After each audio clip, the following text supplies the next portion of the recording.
Every game in the MLB Divisional Round Series is tied 1-1.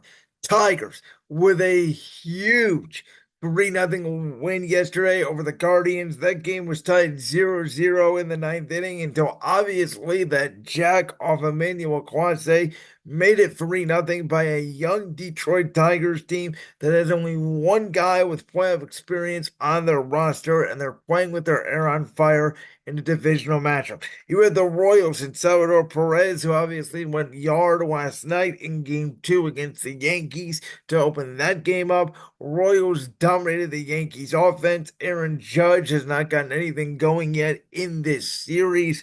Royals now 1-1. In the National League, that's been more high scoring. Obviously, the Padres and Dodgers.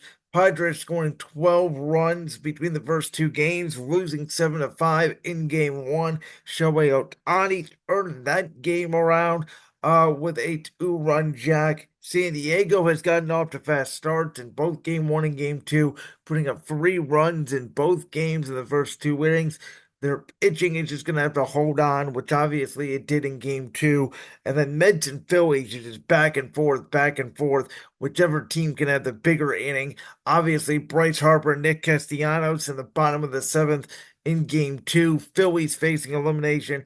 Back-to-back homers, the two-run shot by Harper, the solo by Castellanos tied the game at 3-3. Mets would come back and take the lead 4-3. Philly would end up winning this game 7-6 in the bottom of the ninth on a Nick Castellanos walk-off single.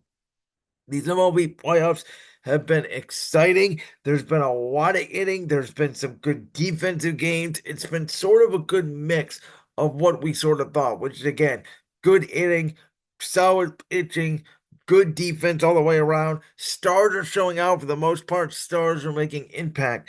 And it's what we said about these MLB playoffs going into it. We say this obviously every year in the MLB playoffs, is that we obviously, start with 12 teams, right? 6 from each conference, 3 division winners, 3 wild cards. We are now down to 8. And it does feel like Guardians, Tigers, Royals, Yankees, Padres, Dodgers, Phillies, Mets, any of those 8 teams can win the World Series, and any of those 8 teams can be eliminated in the divisional round. I think it's anything goes. Now, I do think out of the best offenses left, San Diego has been incredibly hot. We know the Phillies and their power, but the Mets and Tigers have this underdog story of just never giving up. Padres obviously out of that game one. They come out of the chute. They have confidence now against the Dodgers after eliminating them in 2022. They dominate game two to tie that up. And what's interesting is, again, home field advantage does not matter as much. Now, we saw yesterday with Detroit, Terrence Scoobel was just incredible. I mean, he was like a fiend. He got 2 double plays to get out of it. Guardians had a chance, obviously, to take a 2-0 lead. But when you have your ace on the mound and you're in an elimination game, and we've seen this more on the American League side, we've seen Mahiney for Kansas City make the same moves last night. You're bringing in closers early. You're playing it like an elimination game because you have a day off the next day as opposed to pitching the next day. I think the broadcast this year for TBS and Fox have both made a great point of the more you see pitchers in the postseason, advantage hitter. So I thought one of Stephen Vogt's early mistakes or rookie manager yesterday was bringing in Clase with 2 outs in the eighth with a runner on. It would be Clase's first, more than one inning appearance all year. My rule has always been you never bring in a closer with a man on base. And you also don't stay away from the norm. I don't even like bringing in closers in a tie game. I don't like bringing in closers when it's a blowout. Though I get it. Obviously, Clase had not worked in, over a week because the Guardians rained away. He wanted to get him work in game one. But again, don't love that you're letting, these Detroit hitters see him more than once, and that's exactly what happened. So, very fun, very frenetic, very fast-going MLB postseason. I really think it's anyone's game. Now these series shift back.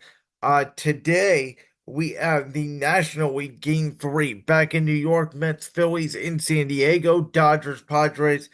Really think it's anyone's ball game. And these postseason games so far, none of them have disappointed. If you want to say the Guardians game one against Detroit disappointed, that's fine. I'll listen to you. Obviously, Guardians started off with a 5-0 avalanche. What's interesting in that series is the Guardians have only scored in 2 innings. The bottom of the first, the bottom of the sixth in game one. Detroit has only scored in 1 inning. The top of the ninth, obviously, that 3-run blast yesterday in game two. So Guardians have shut down Detroit for 17 out of 18 innings. Detroit has shut down Cleveland for 16 out of 18 innings. Which offense in that series is going to break through and score over consistent innings will win that series? If you're the team right now at 1-1, you know the other team as their ace going in game five. You'll really feel like you got to win these next 2 games, whether you're at home or on the road. You don't want to get to a game five. Like that clip from the Friends World podcast? If so, make sure you go down there and hit that subscribe button. While you're down there hitting the subscribe button, make sure to also hit the notification bell so you never miss another upload. And make sure you check out all the other clips from the Friends World podcast right here on YouTube.